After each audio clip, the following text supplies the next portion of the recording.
히브리서 11장 13절에서 16절. 히브리서 11장은 믿음장이라 그러죠. 믿음에 관한 말씀입니다. 제가 먼저 읽습니다. 이 사람들은 모두 믿음을 따라 살다가 죽었습니다. 그들은 약속하신 것을 받지는 못했지만 그것을 멀리서 바라보고 반겼으며 땅에서는 길손과 나그네 신세임을 고백하였습니다.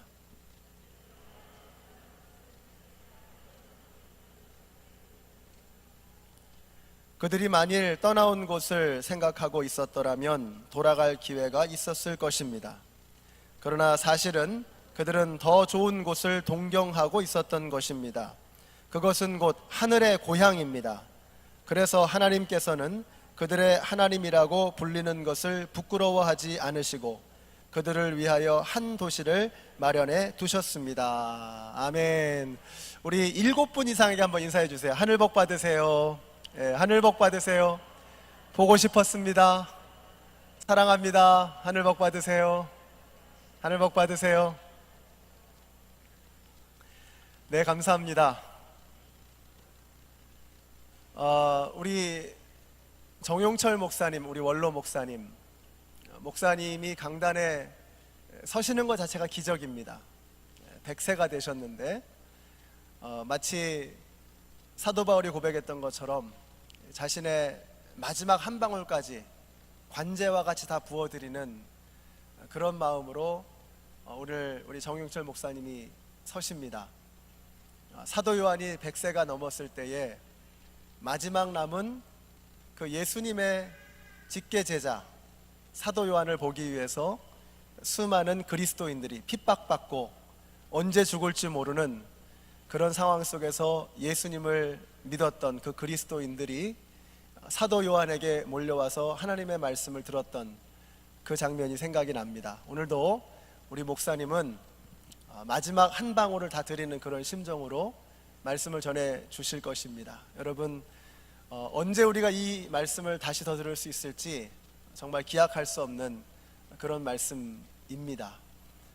우리 여기서 목회하실 때도 명설교가로 많은 영향력을 미치시고 우리 많은 분들에게 도전을 주시고 삶의 변화를 주셨던 참 그런 귀한 말씀, 이제 100세가 되신 그 목사님의 입술을 통해서 우리가 그 말씀을 듣습니다.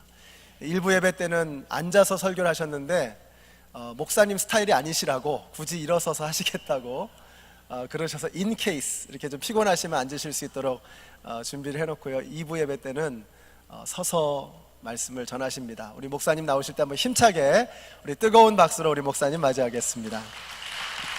먹기 싫은 게 있습니다.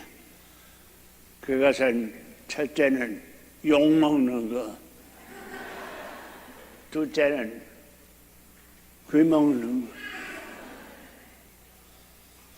그런데 제가 먹기 싫은 귀를 먹었어요. 제가 잘 못 듣습니다.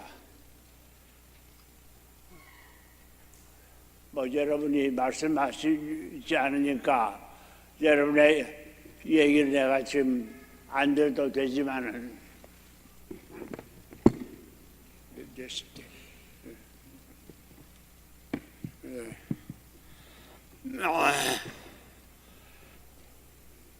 제가 내 목소리를 못 듣습니다.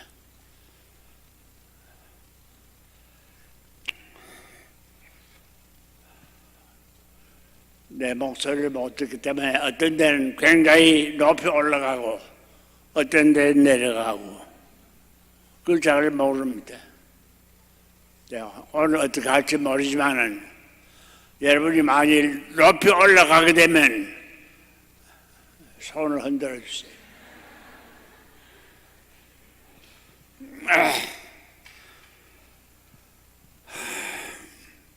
오늘 설교 제목은 실향민과 교회입니다.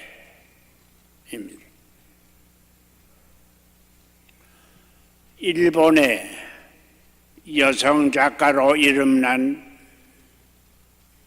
야마사키 도요코라고 하는 여자가 책을 한 권 냈는데 책 제목이 후다츠노 소곡구 두 개의 조국 그런 책을 냈어요. 태평양 전쟁 때 있었던 역사적인 사실을 소재로 쓴 이 소설책은 몇 해 동안 일본에서 베스트셀러로 환영을 받았습니다. 상, 중, 하로 된 이 장편 소설 속에 나오는 주인공, 그 주인공은 아모 겐지라고 하는 일본계 미국 시민입니다. 일본이 미국 진주만을 공격해서 미국과 전쟁 상태에 들어갔을 때 미국은 미국 안에 살고 있는 일본인들을 적국인으로 몰아서 감옥에 집어넣었습니다. 그때 캘리포니아에 살고 있던 아모 겐지, 이 사람도 적국인이라는 혐의로서 감옥에 들어갔어요. 수용소에 들어갔어요. 고생을 무척 했습니다. 얼마 후 그는 수용소에서 풀려나오게 됐지만은 풀려나와서도 미국인들에게 이모저모로 수모와 학대를 받았습니다. 아모 겐지가 그때 당한 억울했던 이야기들을 모아서 소설체로 엮은 것이 바로 후다스노 소곡구 두 개의 조국입니다. 아모 겐지는 분명히 미국 시민이었지만은 그의 조상이 일본이라 해서 적국인으로 몰렸고 무서운 수모와 학대를 받았습니다. 그러면서 생각했습니다. 나의 조국은 어디냐? 미국이냐? 일본이냐? 미국의 시민권을 갖고 있으니 미국이 조국이죠.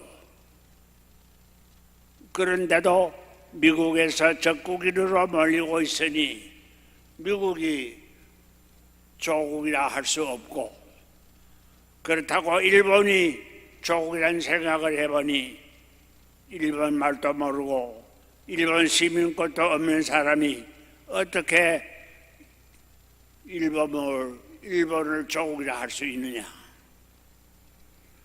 그러면 일본과 미국이 둘 다 조국이냐?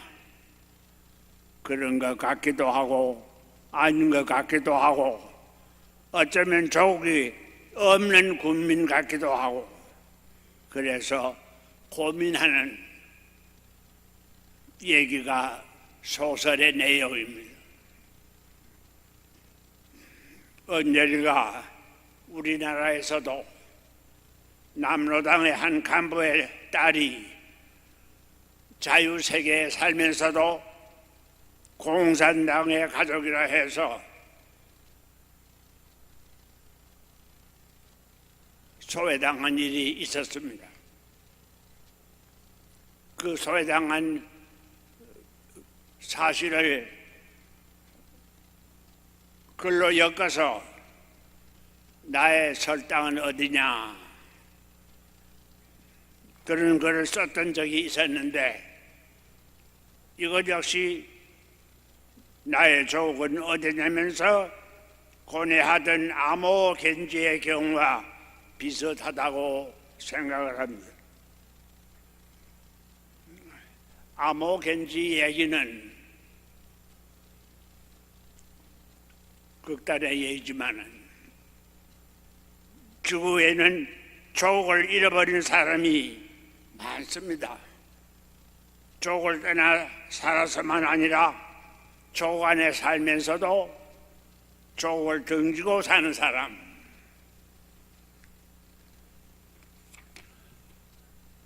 조국에 맹대받고 있는 사람들이 있습니다. 그래서 아예 이 땅 위에는 우리의 조국이 없다, 그렇게 말하는 사람이 있는데, 알렉산드리아의 클레멘테라는 사람이 이 땅 위에는 조국이 없다, 그렇게 얘기했습니다. 그러나 조국이 없다는 말은 누구에게나 해당되는 말은 아닙니다. 비록 조국을 떠나 사람이 많고 조국을 등지고 사는 사람이 있고 조국에 대해서 무관심한 사람들이 많다고 하더라도 실제로 조국이 있다고 생각하는 사람이 훨씬 많기 때문입니다.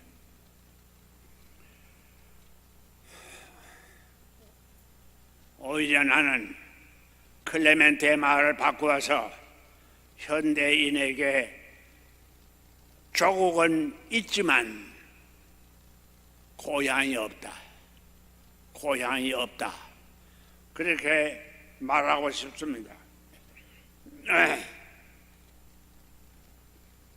현대인의 특징은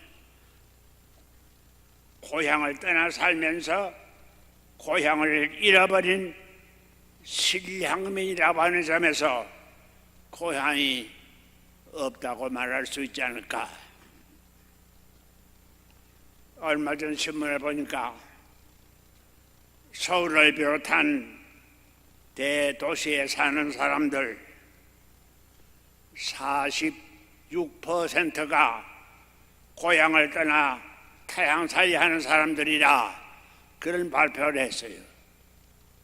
나는 그 숫자보다도 훨씬 더 많으리라고 생각을 합니다. 현대인은 자유로 떠났건 타의로 떠났건 고향을 떠나서 나그네로 사는 것이 특징이에요. 우리가 사는 아파트에 우리 이웃의 주민들, 학교나 직장, 슈퍼마켓,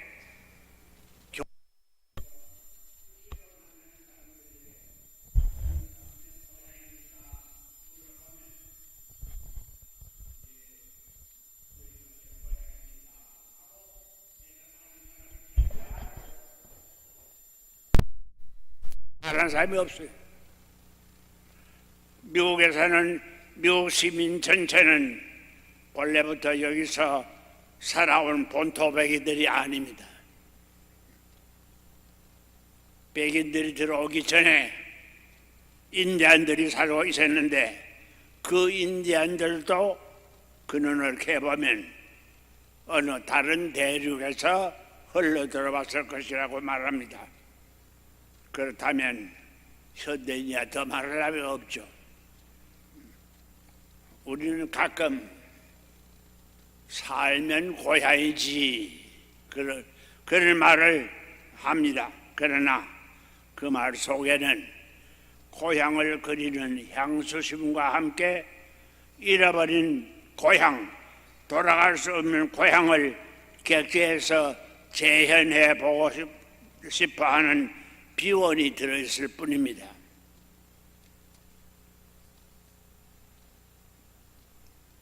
실제로 고향이 아닌 곳에서 고향 생활을 재현한다고 하는 것은 불가능한 일이에요. 그리고 오래 객지에서 살다가 고향이 그리워서 고향을 찾아가 보면 그 고향은 고향이 아닙니다. 낯선 객지로 변해 있습니다. 우리나라 시인 가운데 정지용이라는 시인이 있습니다. 그는 지금 남한에 살고 있지 않고 북한에 살고 있는데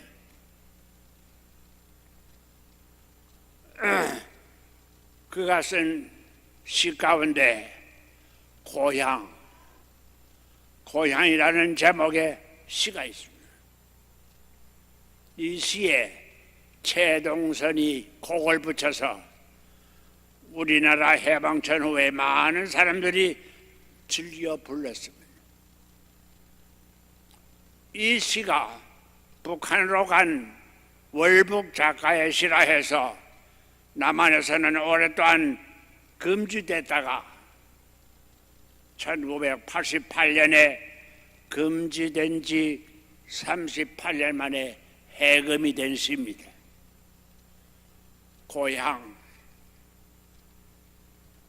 고향에 돌아와도 그리던 고향은 아니려뇨.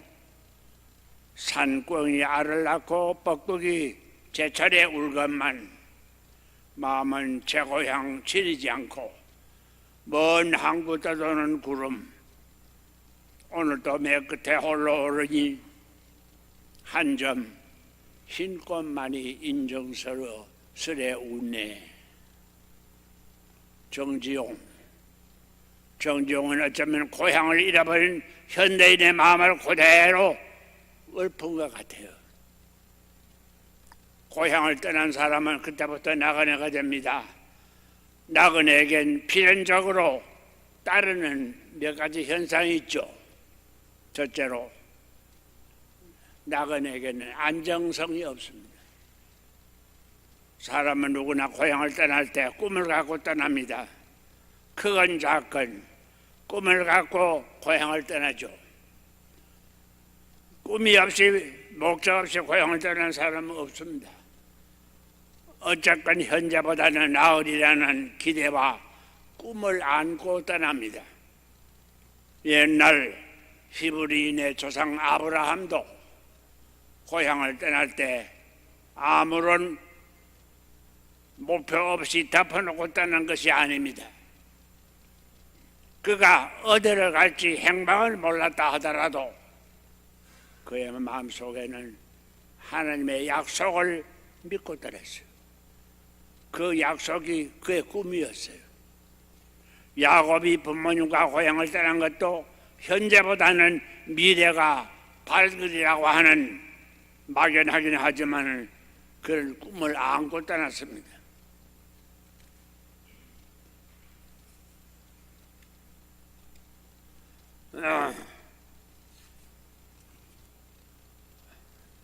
이처럼 나그네는 누구나 꿈을 안고 고향을 떠나지만 그 꿈을 실현할 장소가 어디인지 모르기 때문에 매양 보따리를 마음 놓고 풀지를 못합니다. 미국에 이민 온 이민자들도 마찬가지죠. 서부가 정착할 곳인가 하고 보따리를 풀다 보면 동부가 더 나아 보이고 동부에 자리를 잡으려다 보면 남부가 더 나아 보여. 그래서 유동성을 버리지 못합니다. 이처럼 나그네는 안정성이 없습니다. 둘째로 나그네는 언제나 긴장 속에 살아야 합니다. 히브리서에 아까 읽었습니다만 거기에 보면 아브라함 이야기에 거기에 나그네 말과 외국인이라는 말을 병용하고 있는데 그 외국인과 나그네를 크세노이라고 그랬죠. 크세노이. 고대 사회에 있어서 크세노이는 본토인들에게 항상 따돌림을 받았습니다. 그래서 경원과 염호와 멸시와 배척의 대상이었습니다. 세 번째로 나그네에겐 고독이 따릅니다. 친구는 나이 어릴 때는 사귀기가 쉽지만은 크면 어려워요. 코를 흘리면서도 더러운 줄을 모를 때는 쉽게 친구가 되지만 남의 코 밑에 밥알이 붙는 것을 탓하기 시작하면 가까워지기 어렵습니다. 그리고 객지에서 만난 사람들이란 항상 경계심이 앞서기 때문에 만나면 반가운 척 하면서도 피차 속은 주질 않아요. 더군다나 정착의 여염이 없는 터에 친구를 사귀고 만나고 할 사이가 없습니다. 자주 만나지도 못하고 만나도 서로 마음을 주고받지 못하는 그 세노이. 나그네는 항상 외로울 수밖에 없어요. 넷째로 한 가지 더 나그네에게 따르는 것이 있다면 그건 향수병. 한가하면 할수록 고향과 옛 친구가 그리워오고 바쁘고 괴로울 때면 옛날 여유 있고 평안했던 시절이 그리워오는 것이 고칠 수 없는 나그네의 향수병입니다. 이 병은 정말 고향을 되찾기 전에는 고쳐지지 않는 병. 나는 목을 떠나서 이 땅에 이민해 사는 우리 교포들도 위에서 말한 글쎄 너희 신령만 되자고 이름 지어봅니다. 고향을 떠나 나그네, 외국인, 실향민인 크세노이. 이 크세노이에게는 자연적으로 생기는 부작용도 적지 않습니다.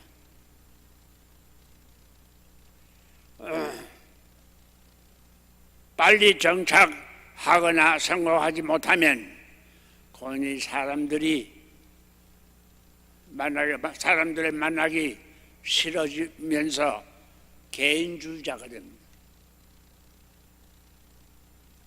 그러면서 집 밖에서 생긴 긴장과 신경과민이 가정에 들어와서 폭발한, 그래서 가정이 파괴되는 경우를 많이 봅니다.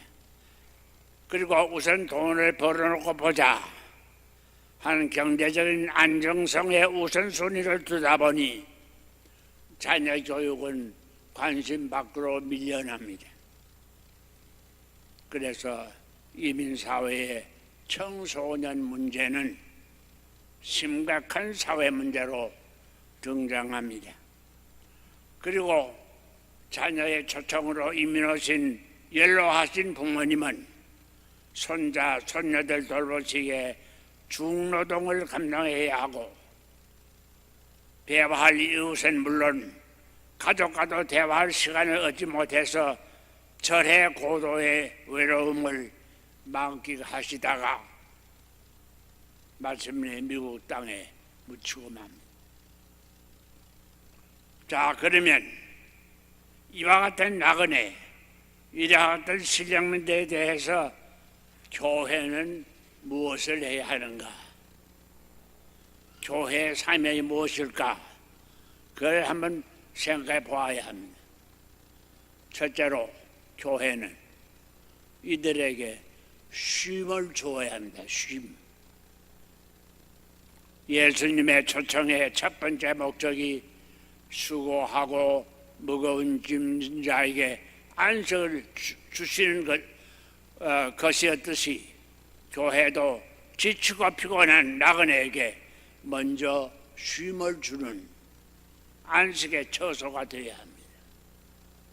교회는 피곤한 길손인 순례자에게 시원한 샘물을 마시게 하고 기름진 꼴을 먹이고 그리스도의 사랑의 그늘에 쉬게 해줄지언정 절대로 그들에게 정신적으로나 육체적으로 무거운 짐을 지워서 더 피곤하게 만들어서는 안 됩니다.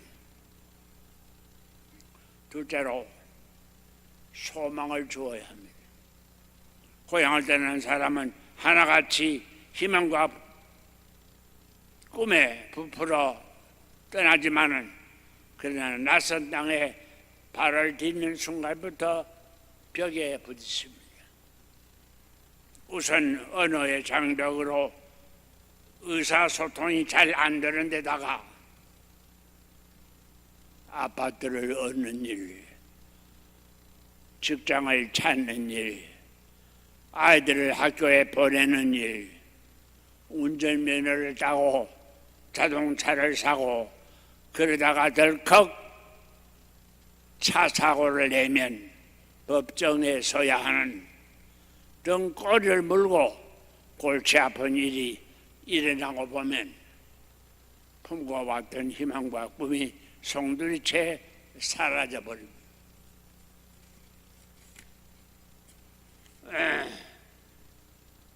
나그네는 대체로 고무풍선처럼 부풀었던 희망이 반년이 못 가서 바람이 빠져버린 상태가 되고 아무것도 할 수 없는 무능한 자기 자신을 발견하게 됩니다. 교회는 이들에게 소망을 불어넣어 주어야 합니다. 마치 옛날 예레미야가 바벨론의 포로가 되어가서 고생하는 자기 동족에게 희망과 용기를 불어넣어 주었듯이 고생한 나그네에게 격려와 함께 희망과 용기를 불어넣어 주는 것이 교회의 두 번째 사명입니다. 아무리 인생의 밑바닥에 떨어진 사람에게도 절망은 없다. 절망은 없다. 말해 줘야 합니다. 이것이 예수님의 정신입니다. 하나님의 숨은 섭리를 설명해 주고 현실을 긍정적으로 받아들여서 적극적으로 대처하도록 지도해 주어야 합니다.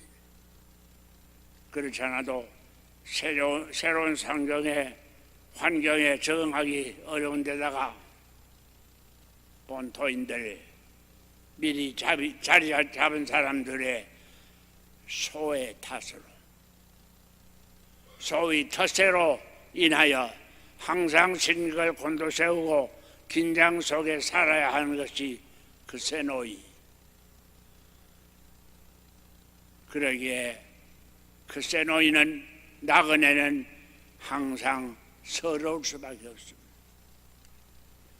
셋째로 나그네는 삼중의 수고를 해야 합니다. 나그네는 새로운 낯선 고장에서 정착의 뿌리를 내리기까지 피눈물 나는 노력을 하지 않으면 안 됩니다. 새로운 언어를 배워야 하고 새로운 풍습을 익혀야 하고 새로운 생활 양식에 맞추기도 어려운 데다가 미리 정착한 사람과 본토인들의 배타적인 도전, 그 도전과 싸우면서 생존 경영을 해야 하기 때문에 3곱절, 5곱절, 7곱절 수고를 하지 않으면 안 됩니다. 교회는 그리스도의 사랑의 그늘에 쉬게 해줄전정 절대로 그들에게 짐을 주어서 더 피곤하게 만들어서는 안 됩니다. 다시 말하면 종교도 짐이 되게 해서는 안 된다는 얘기입니다. 물론 교회 안에서 교회 밖에서 그리스도인들은 서로 어려움을 나누고 봉사한 일을 해야 하며 십자가를 지는 일도 해야 하지만 그보다도 먼저 예수 그리스도가 주시는 안식, 그 안식을 통하여 정신적, 육체적 피곤을 풀게 되면 나그네는 힘을 회복합니다. 그리고 그 다음 순례를 과감하게 해 나갈 뿐 아니라 다른 사람을 도와줄 수도 있습니다. 넷째로 교회 사명은 삶의 목표를 순화시켜주는 일입니다. 고향을 떠나는 사람들 중에는 처음부터 잘못된 목표를 갖고 떠나는 사람도 있고 처음에는 좋은 목표를 세웠지만은 낯선 땅에 와서 이런저런 시련과 유혹으로 인해서 목표가 희미해지거나 변해버린 사람들도 있습니다.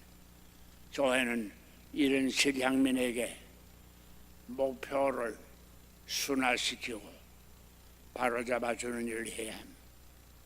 먼저 돈을 벌어놓고 실컷 향락한 후에 시간이 있고 여유가 있으면 좋은 일을 한다 하는 생각이 바른 삶의 순서가 아니라고 하는 것을 알려줘야 합니다. 너희는 먼저 하나님의 나라와 그의 일을 구하라. 그리하면 이 모든 것을 더하여 주시리라 하신 예수님의 말씀대로 삶의 우선순위를 바르게 가르쳐 주어야 합니다. 다섯 번째로 뿌리를 잊지 않게 해 주어야 합니다.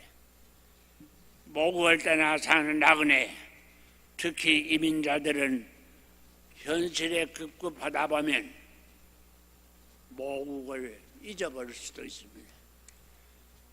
이민 1세는 그래도 덜하지만은 2세만 되면 자기의 모국을 완전히 잊어버립니다. 그렇다고 미국이 모국이 될 수도 없습니다. 교회는 이들에게 뿌리를 저버리지 않게 깨우치고 가르치고 해서 주체성을 갖게 해주는 일이 이민교회가 해야 할 또 하나의 사명입니다. 이것은 우리가 유대인들에게서 배워야 합니다. 끝으로 교회는 영원한 본향을 제시해 주는 일을 해야 합니다. 아브라함이 떼나온 본향을 사모했더라면 돌아갈 기회가 있었겠지만은 그가 더 나은 본향을 사모했듯이 오늘 이 시향민 오늘의 이민자들에게도 떠나온 본향보다도 더 나은 본향이 있다 하는 것을 가르쳐 주어야 해요. 그 더 나은 본향이 어디냐? 더 나은 본향이 있어요. 우리는 고향을 잃어버린 실향민이 아닙니다. 진짜 고향이 있는 하나님의 백성이라는 것을 그런 확신을 갖고 살도록 가르쳐줘요. 우리의 첫 번 이민은 한국이었죠. 두 번째 이민은 미국이 됐습니다. 그렇다면 우리의 출생지는 한국일지라도 본래 고향은 한국이 아닙니다. 하나님이 우리를 한국으로 보내셨다가 미국으로 오게 하셨는데 이제 우리가 마지막으로 돌아갈 본향은 한국이 아니고 하나님의 나라입니다.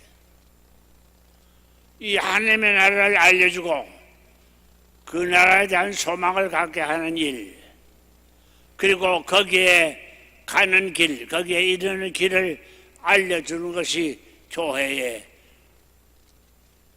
가장 중요한 사명입니다. 예수님은 세상에 오셔서 본향인 하나님 나라, 곧 아버지의 집을 인류에게 소개해 주시고 그 본향 아버지의 집에 이르는 길이 무엇임을 알려주셨어요. 너희는 마음에 근심하지 말라. 하나님을 믿으니 또 나를 믿으라. 내 아버지 집에는 있을 곳이 많다. 내가 곧 길이요 진리요 생명인지 나로 말미지 않고는 아버지께로 올 사람이 없느니라. 이 길과 진리와 생명이신 그리스도를 소개하고 전하는 일이 교회의 근본 사명입니다.